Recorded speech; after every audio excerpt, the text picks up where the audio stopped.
Donc bienvenue dans cette capsule concernant la subduction et la production de croûte continentale.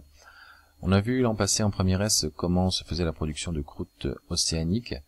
On va voir un petit peu comment la croûte continentale se met en place dans des zones de marge active.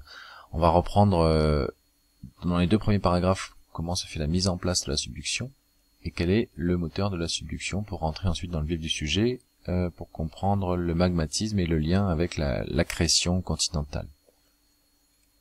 Donc la mise en place de la subduction, on a vu en travaux pratiques grâce à un tableur Excel et grâce à des données de densité, d'épaisseur et de masse, que on avait à un moment donné, au bout d'un certain âge, une lithosphère océanique qui devenait plus dense que la sténosphère qui était en dessous. Et à partir de là, il est évident que la lithosphère océanique devient capable de plonger, de s'enfoncer sous la sténosphère et donc de rentrer en subduction. Alors, c'est ce graphique qu'on a obtenu grâce aux données dans le tableur qui permet donc de révéler cet âge de 35 millions d'années. Donc on a réintégré ces données dans un schéma de synthèse qui pourra nous suivre tout au long de la leçon. Alors on a à un moment donné donc une lithosphère océanique qui a une densité supérieure à la sténosphère. C'est une condition indispensable pour qu'il y ait une subduction qui se mette en place. Indispensable mais pas suffisante, puisqu'on voit par exemple au niveau de l'Atlantique, de part et d'autre de l'Atlantique, des roches donc du plancher océanique, de la lithosphère océanique, qui sont d'âge proche de 200 millions d'années et qui sont pas encore rentrées en subduction. Donc on retiendra comme donnée essentielle que ce qui va permettre de déclencher la subduction, c'est donc la différence de densité, l'augmentation de densité, liée donc au refroidissement, lui-même lié à l'âge de la lithosphère océanique. Donc quel est le moteur de la subduction? Quelle est la force qui va permettre à cette plaque de subduire, de se déplacer sous une plaque chevauchante? Alors, il y a plusieurs possibilités envisagées initialement. C'est ce qu'on envisageait essentiellement dans les années 90, c'est une poussée au niveau de la dorsale et une traction au niveau du plan de subduction. Quand on a envisagé la relation possible qu'il pouvait y avoir entre le pourcentage de dorsale et la vitesse moyenne des plaques, on s'aperçoit ici que en fait il n'y a pas de fonction particulière. C'est pas parce qu'une plaque a beaucoup de pourcentage de dorsale qu'elle va être rapide ou lente. En fait, il n'y a pas de relation particulière, et donc on a finalement on peut considérer que cette dorsale océanique n'a peut-être pas beaucoup d'effet sur la vitesse.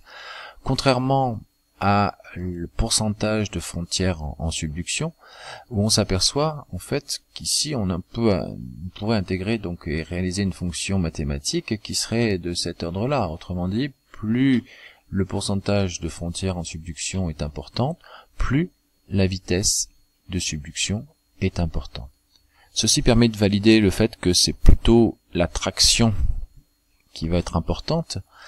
D'ailleurs, quand on regarde la vitesse des plaques au niveau de la planisphère, on voit que les plaques qui sont rapides, on sait que c'est la plaque au niveau de plaque pacifique notamment, qu'on voit ici, avec une vitesse de 10 cm par an, ce qui est quasiment 10 fois plus que la moyenne des autres plaques.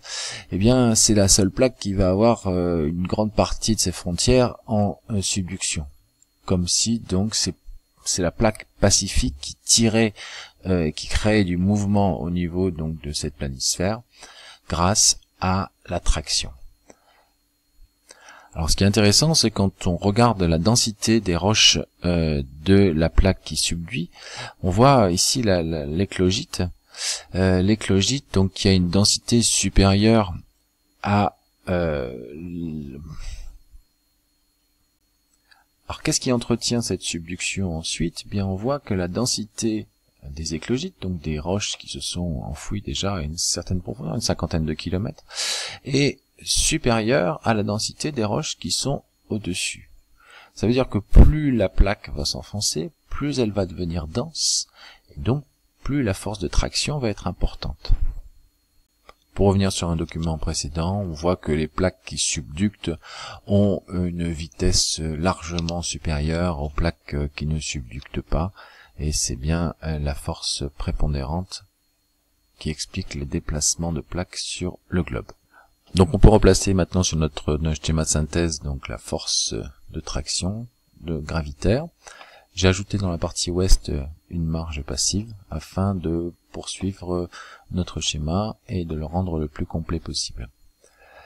Alors, pourquoi certaines plaques ne subissent pas? Eh bien, certains endroits continuent de flotter parce qu'en fait, il faut évidemment introduire un contexte de compression pour permettre à la plaque océanique de se détacher et de passer en dessous de la plaque continentale. Entrons maintenant dans le vif du sujet, donc concernant le magmatisme des zones de subduction, magmatisme marqué par un volcanisme particulier, un volcanisme explosif, on parle de volcan gris, avec donc notamment ces nuées ardentes qui sont présentes ici.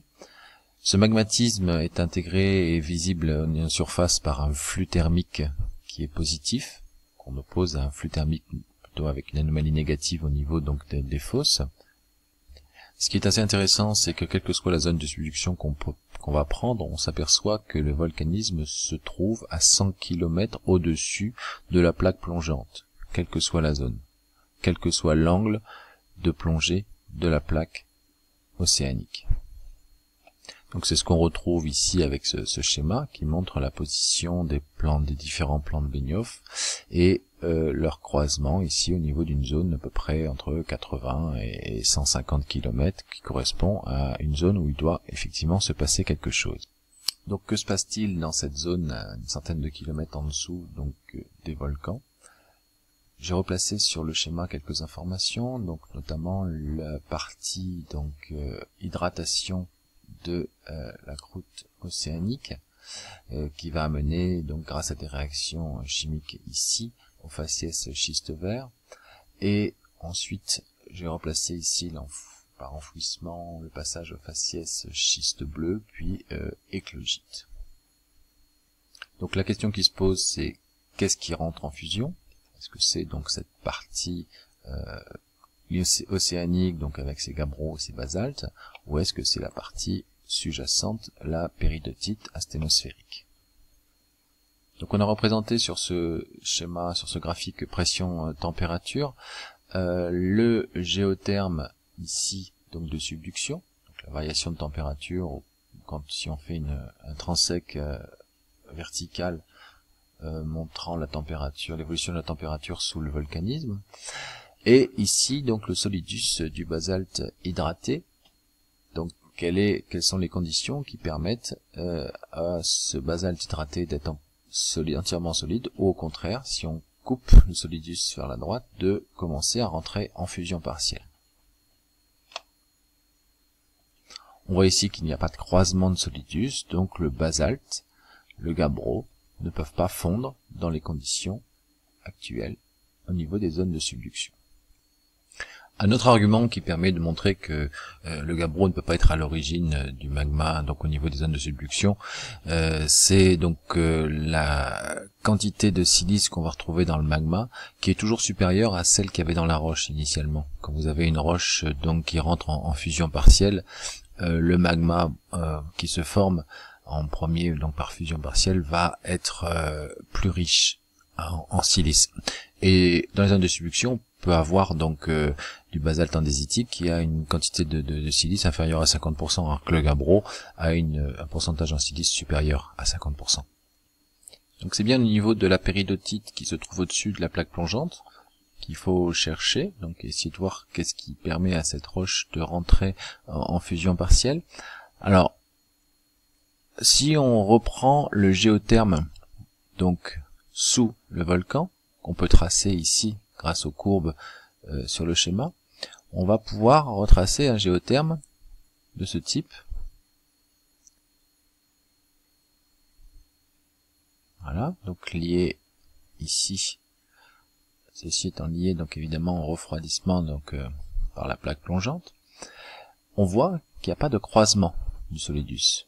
Donc la péridotite sèche ne peut rentrer en fusion partielle ici. Cependant, vous vous souvenez donc que les roches qui vont subducter vont subir un métamorphisme qui va être à l'origine d'une modification minéralogique, mais aussi une libération d'eau. Cette libération d'eau qu'on a schématisée ici, qui va commencer donc au niveau des schistes bleus, des gabro-faciès schistes bleus, et qui va ensuite se poursuivre au niveau des gabro-faciès éclogitiques. Donc ça veut dire que la péridotite ici ne va pas être une péridotite sèche, mais bien une péridotite hydratée.